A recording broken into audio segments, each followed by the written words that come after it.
Now, on 105.9 FM and streaming worldwide on the WMAL app. O'Connor and Company.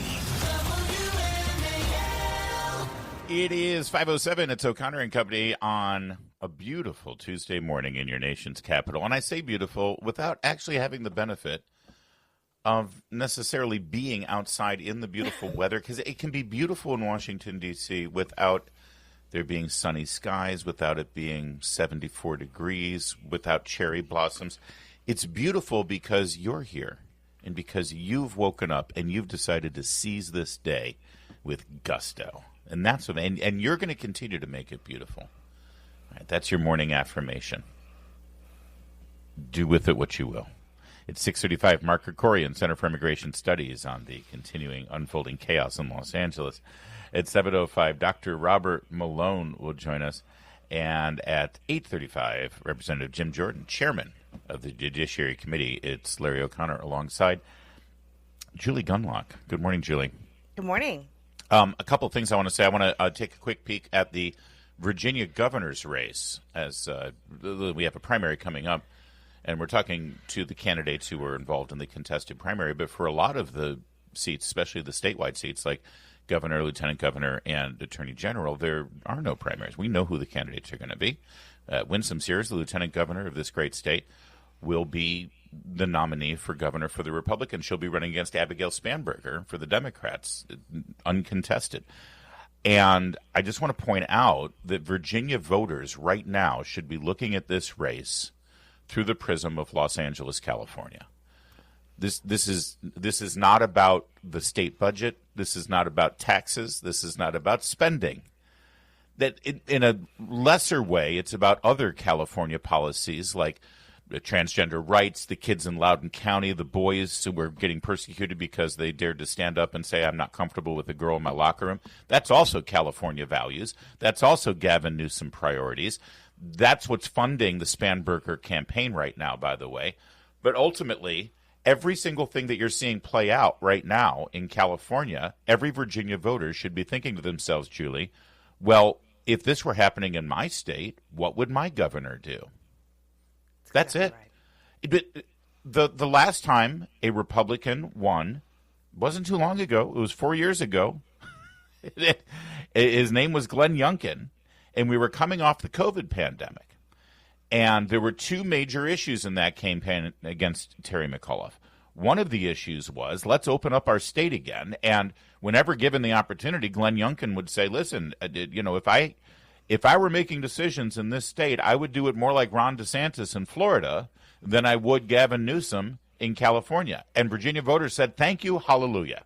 Take the mask off my kids, get my kids back in school. The second major issue was parents have a right to sit at the table and make decisions for their kids' education. It wasn't about taxes. It wasn't about spending. It wasn't about the cost of living. It wasn't about any of those things. It was about the fundamental philosophy that a Democrat or a Republican brings to the table right now in the times that we're living in. And every Virginian should be thinking to themselves, if there's an ICE raid in Arlington and people start protesting, will my governor cooperate with ICE, or will my governor stand with the mob? And if Spanberger's the governor, Julie Gunlock, your governor in Virginia, Governor Spanberger, will stand with the mob. People need to remember how ruthless the Democrats were in Virginia during COVID, how they continued to keep schools closed. Kids were suffering. Kids were committing suicide. Kids were being abused, and there was no help for these kids. And they kept the schools closed. Parents were losing their jobs. And then when the mask issue came up, they sued. 7 districts sued Youngkin to keep those kids masked. Don't forget how ruthless they were. Don't forget there was a member of the House of Delegates, Elizabeth Guzman, who wanted to criminalize parents who didn't give their kids cross-sex hormones and allow them to get surgeries. She wanted to criminalize parents for that. Spanberger supported Elizabeth Guzman. Yep. That's her party. You want to know how radical it's going to be under a Spanberger? Look at burning California. Look at Minnesota.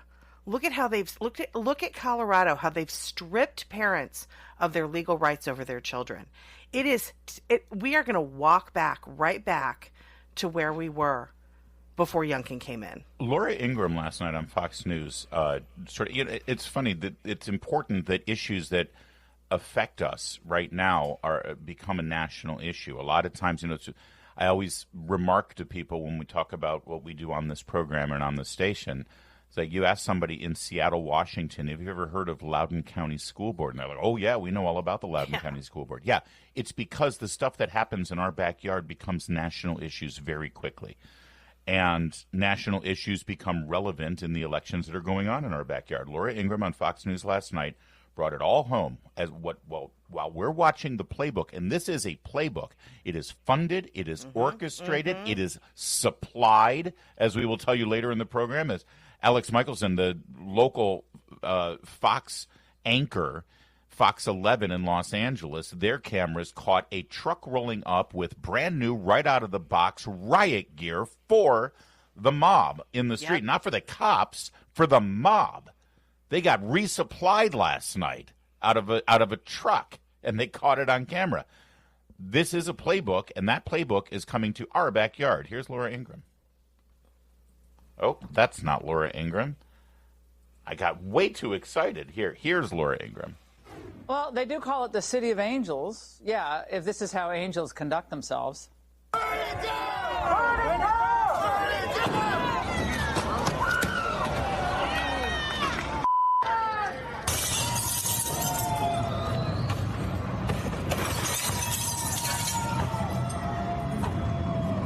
She's, of course, showing video of, again, orchestra. This is a man dressed all in black with a giant weapon of sorts shattering the windows on a federal building in downtown Los Angeles. Now, the scenes are all so familiar, aren't they?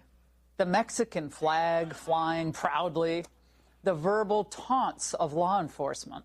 Why you covering your face, bro? You trying to hide from the government? We're gonna block this mother.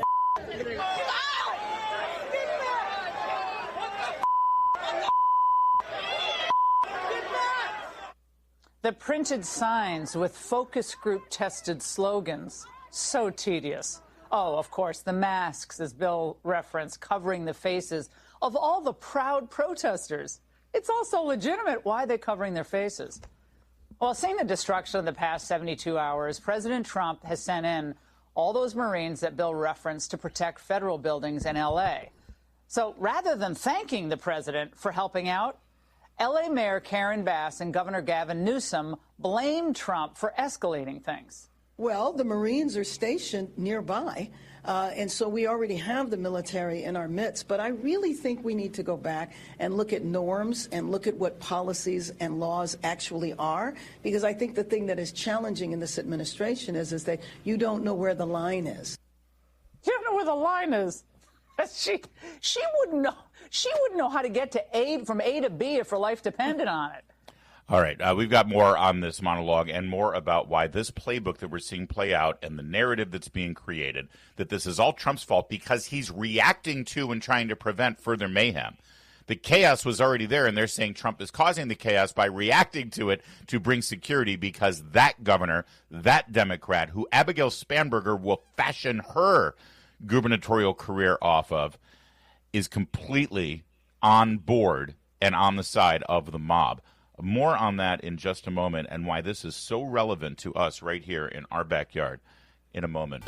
WMAL, making sense of the news. Live from the Home Paramount Pest Control Studios. Home Paramount, the leader in pest control since 1939. And who's really the man or the men and women behind the curtain pulling everyone together here? Well, some of the groups involved include Coalition for Humane Immigrant Rights LA, otherwise known as CHIRLA. This is one of the biggies. It's a rabid Open Borders Front organization. It demands amnesty for all 11 million illegals, more like 20 million. But what really burn you up about this group is the fact that over the years, it's received more than $45 million in government grants for its immigrant rights work. Yeah. $34 million in government grants in 2022. Who was president in 2022? $12.5 million in government grants in 2021. Who is president in 2021? This is a plan. This is a strategy. Joe Biden gets into office. He opens up the borders, and then he funds these groups that now take to the streets and burn cities down because the law is being enforced. And the mayor of Los Angeles, the governor of California are blaming the people who are enforcing the law, not the people who are breaking the law. It's a playbook. It's a strategy. And this is exactly what the Virginia governor's race is all about. It's not about the car tax. It's not about the budget. It's not about spending. It's not about the curriculum in the schools. It's about this right now. Who will Abigail Spanberger stand with? That's all voters should be asking themselves. And this is ramping up, Larry. This is ramping up. You know, last summer we commented on how all the tents matched on the college campuses, how they matched. They were all these green tents. And we were saying, wonder who bought those tents. Now it's riot gear, not for the police, for the protesters. When is a RICO case going to be opened up on these organizations that are so clearly coordinated? When is this going to happen? When is the FBI and the Department of Justice going to open a RICO case into these groups? When is Antifa going to be designated a terrorist organization? We've got to get serious. The Trump administration has been serious, but Virginians can take a step themselves and not elect Abigail Spanberger, who gets money from these groups, and who will continue. It's the Californication of Virginia, and it's happening. That's right. Gavin Newsom put out a letter in response to the Trump administration, and he had every single Democrat governor sign along with him. And so the question needs to be asked. The Washington Post isn't going to ask the question. The other radio stations in this town who claim they cover the news will not ask the question. Abigail Spanberger is not getting challenged on anything. This is the issue of our times. And by the way, Winsome Sears should step up and answer this question too. If this were happening in Virginia, how would you react? How would you handle this situation? It's a very simple and a very real-time question that should be asked, and we deserve to hear from the two candidates how they would react. But they're skating by. Neither of them have to answer this question. I have a pretty good hunch what former Marine, there are no former Marines, retired Marine and current Lieutenant Governor Winsome Sears would do. I'm pretty sure what she would say. I'd love to ask her, though, so she can say, and so the world can hear what she would do if she were governor. Abigail Spanberger will never be asked the question, so I'm asking it, and every voter in Virginia should ask it. What would you do, Abigail Spanberger, if you were governor? We have a pretty good hunch whose side she would be on, because she supported the Biden administration when they sent $50 million to these groups that are now spending that money to burn down Los Angeles. She supported the open borders. She said nothing about what was going on in this country. You know, Larry, it's just unbelievable to me. Like, of course Spanberger is going to say nothing, right? And she's going to be a puppet for these groups. She will do as she's told. But you know what is amazing to me? I think about Josh Shapiro, whose own house was set on fire by these types of lunatics. What has he said? You know, it's the silence of the Democrats has really been unbelievable. Not all of them, though. John Fetterman, put out a great statement yesterday saying this is anarchy and it is true chaos. So there is guidance out there, Abigail. Look to Fetterman. Yeah. You can do it. That's right. Well said. No, Abigail Spanberger's website, 9 hours ago, I was proud to introduce my plan to lower energy costs alongside so many Virginians in Hampton Roads. 12 hours ago, Virginians across the Commonwealth are feeling the sting of high energy bills, and I have a plan.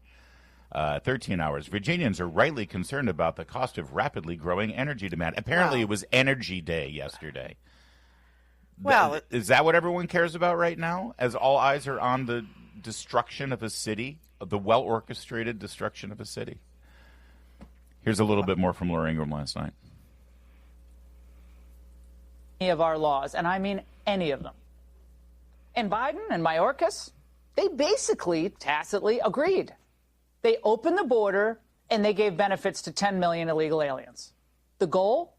Well, made a lot of those protesters happy, right? Those organizations. But the goal was to resettle America with new people in order to transform it completely in ways that you really can't do at the ballot box, at least when you're not that radical, when you're that radical. So what they essentially believe is that all of us need to do penance for the sins of taking this land from Native people, for slavery, for what we did to women, and so on and so forth. And by the way, the penance never ends. The riots are happening because the people and the groups involved know they're going to get away with it. They know that the governor and the mayor are on their side. Notice they don't try this nonsense in states like Texas, in Florida, in Mississippi, in Louisiana, or in Virginia. But with the right political climate, with liberals in charge, they'll eventually find an excuse to create a civil uprising. We're not far from Virginia here. If Virginia voters elect Democrat Abigail Spanberger, the moderate, Democrat, liberal, always votes for the liberals, governor in November, I'm telling you, all you Virginians, all bets are off. This is what you're voting for. And if Republicans lose the midterms, and a year from now, a year and a half from now, this is going to start blowing up everywhere. That's right. You know how we know that? Because it's exactly what we saw 4 years ago. It's exactly what we saw during the George Floyd riots. It's exactly what we saw. Virginians, you have a choice, and now's the time to be asking these questions. And media, anybody out there, ask Abigail Spanberger what she would do. It's a pretty simple question. What would you do if this were happening right now? If you were the governor, whose side would you be on? Would you be cooperating with ICE? Would you be cooperating with Trump? What would you do if these riots were happening in your streets? Would you have called in the National Guard? That's what a governor is supposed to decide. And neither of the candidates are being forced to answer that question. I think the voters deserve to hear it. It's 524. Coming up, we'll talk more about the chaos in L.A. It is really bad there, and we'll have an update. Keep it here. It's 5:30. WMAL FM, Woodbridge, Washington, a Cumulus media station. Making sense of the news. News Talk 105.9. News now. Now on 105.9 FM and streaming worldwide on the WMAL app. O'Connor and Company.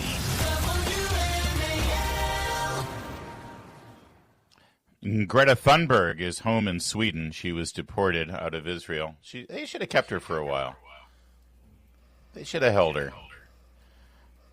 We'll get to that story a little later. At 6:35, Mark Krikorian, Center for Immigration Studies. 7:05, Dr. Robert Malone. I don't know if you saw RFK Jr., Secretary of Health and Human Services, cleared house on the CDC's Vaccine Advisory Committee. Everybody, just a clean slate. He has a strange notion. He doesn't want anyone on that advisory committee to have conflicts of interests and actually have some sort of financial interest in pushing vaccines and the vaccine schedule. 8:35, Congressman Jim Jordan. He's the chairman of the Judiciary Committee. It's Larry O'Connor alongside Julie Gunlock. Are you related to Greta Thunberg? No. Well, no, I'm not. You've got that, Nordic Scandinavian sort of thing going on, don't you? I don't know. No? Well, I'd like to be her mother. She needs a good spanking. Okay, all right. Simmer down. I feel bad for your kids, your sons. Yes. Yes, feel bad for my kids. That's nice. Not because of you. Stop. When I was their age, back to Greta. When I was their age, when you think of Swedish women, you think of the Swedish bikini team. Do you remember the Swedish bikini team? Selling me light beer or something during the ads. I have no idea what the product was, but the Swedish bikini team was very memorable. I'm sure it was a beer of some kind. And now you think, what do you think of Swedish women? Oh, you mean like Greta Thunberg? Oh, that's true. Yeah. God, you poor thing. No. Come Swedish women. Hang out with Uncle Larry for a while. I'll teach you. How dare you? Swedish women really are beautiful. She really is ruining their reputation. Exactly. This is my point. So angry. Like, really, this is the best you got to offer, Sweden? You can do better. I know you can. I've seen it. Yeah. Yeah. Unfortunate. Anyway, back to Los Angeles. The word of the day is chaos. Chaos. It's so market tested. It's so focus grouped. Yep. They keep saying chaos. That's the one word they think is going to resonate with voters. Trump is associated with chaos. Oh, it's all chaotic. It's chaotic. It's chaotic. Yeah, everything was so stable under Biden. Let's go back to that. Yes. The nice stability. By the way, people voted for a little chaos, I promise you.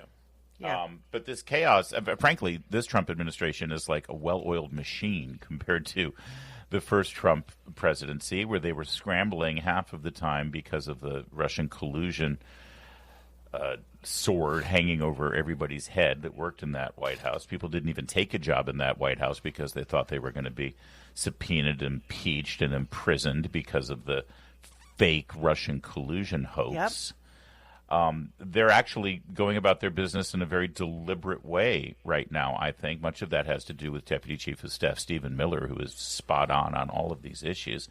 But the talking point continues to be the same. It's chaos. And make no mistake, what we're seeing on the streets in Los Angeles is chaos. But it has nothing to do with the Trump administration. The Trump administration is actually trying to bring order to the chaos.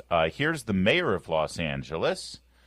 The words that resonated as ICE was following their constitutional obligation and enforcing federal law in her city. She triggered this with this remark. Cut 3. We are going to fight for all Angelenos, regardless of when they got here, whether they have papers or not.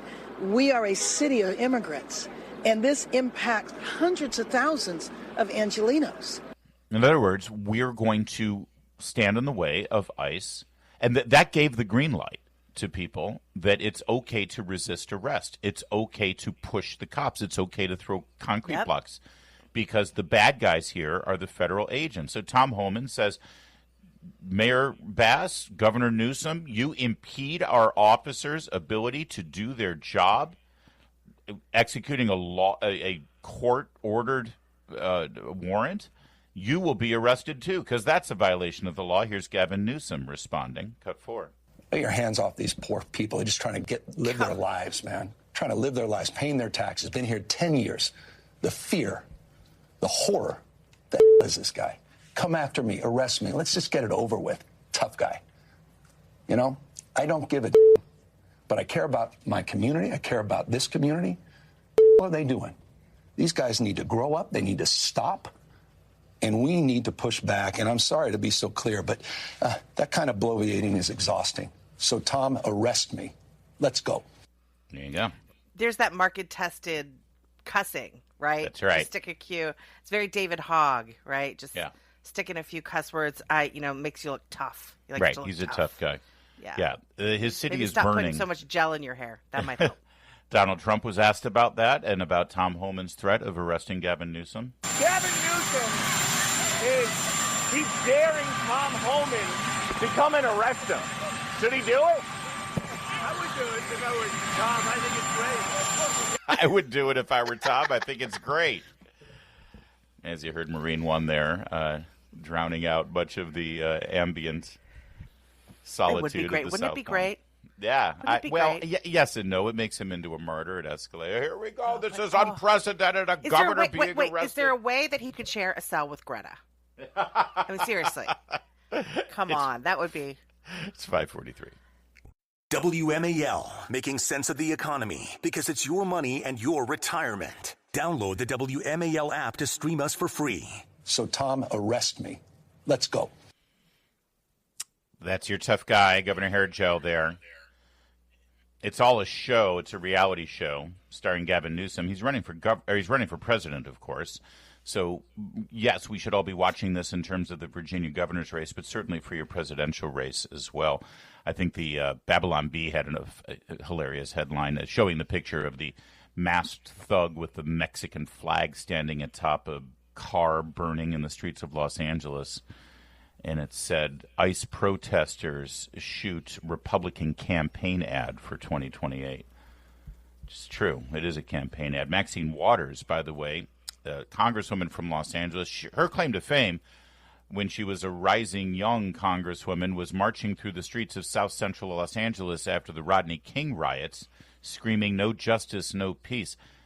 Her entire political future depends on chaos and riots and violence and dividing. That's what her entire career has been all about. While she sits on the finance committee and gets rich, literally became a multimillionaire because of her relationships with banks.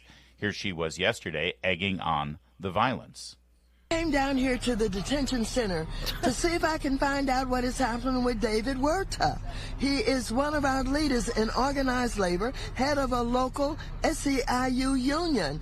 I don't know why they picked him up. I don't know what they're going to do to him. I don't want them to deport him. I think that he is being targeted, but our city is being targeted because we're a sanctuary city. Trump hates us. He does not like this city. He's trying to intimidate, and he sent the guns in here on us. The governor didn't know anything about the National Guard coming here. He did it on his own. We can't be intimidated. We've got to get the people out. We've got to get the elected officials out. We've got to resist him. I'm going back out into the communities where ICE was last night to make sure people know that their elected officials are standing with them. Thank you. What's your next step now? I'm going out to Lenox and to Paramount, Watts, and South Central, where they were last night, to see if ICE is back out there. How about a message for the community? The community is, don't be intimidated. Don't be afraid. Do what we did in the civil rights movement. Protest peacefully. Get out. Make your voices heard. The more people we're able to engage, the more we can push back on them. There you go. More people out on the streets so we can push back. She threw peacefully in there, but of course, no one's complaining about peaceful protests. The problem is the violence. That's every single time that's what's happening. A responsible leader would say, everybody chill out.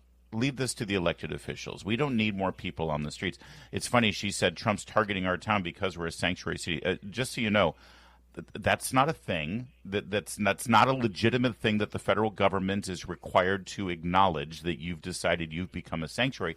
But by being a sanctuary city, so-called, you have done one thing that does attract the Trump administration and ICE officials, and that is there's a ton of illegal criminals living in your city. You are correct. You have become a magnet for them because you have promised them sanctuary that you are not allowed to promise them. So if you think Trump is targeting you, he is, because you're the one that has all the criminals living in your city. So that's where we're going to go to get them. Notice also she takes no time to say, maybe don't throw concrete blocks and cinder blocks at the police cars.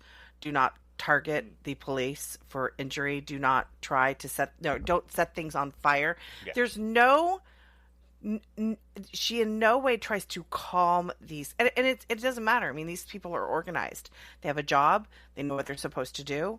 And not that she would be in any way effective, but it's like she's ignoring the massive amount of violence that is going on in LA. I mean, she just acts like it's not happening.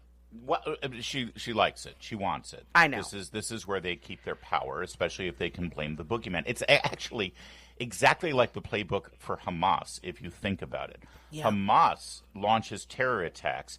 Hamas puts innocent people in, the same buildings where they launch rockets from. Yep. Israel responds. Civilians, of course, die because, they've been put exactly where the rockets are. And then Hamas blames Israel. That's right. Of course, the world media goes along with that. Yep. Here's ABC's local affiliate in Los Angeles covering the riots. This, if you wrote it as a satire on Weekend Update, they'd say, oh, no, we can't do that. No one would believe it. But this was really the way they covered it. Cut 6. Large group of people. It could turn very volatile if you move law enforcement in there in the wrong way and turn what is just a bunch of people having fun watching cars burn into a massive confrontation and altercation between officers and demonstrators. Yeah, the last thing you want to do is move the police in there. Just let people have fun watching cars burn. Yeah, what? That's the local coverage from ABC 7. All right, coming up a little later at 6:30, we're going to speak with Mark Krikorian of Center for Immigration Studies about this. And at 8:35, Jim Jordan, chairman of the Judiciary Committee. Maybe Congress can do something. It's 5:53.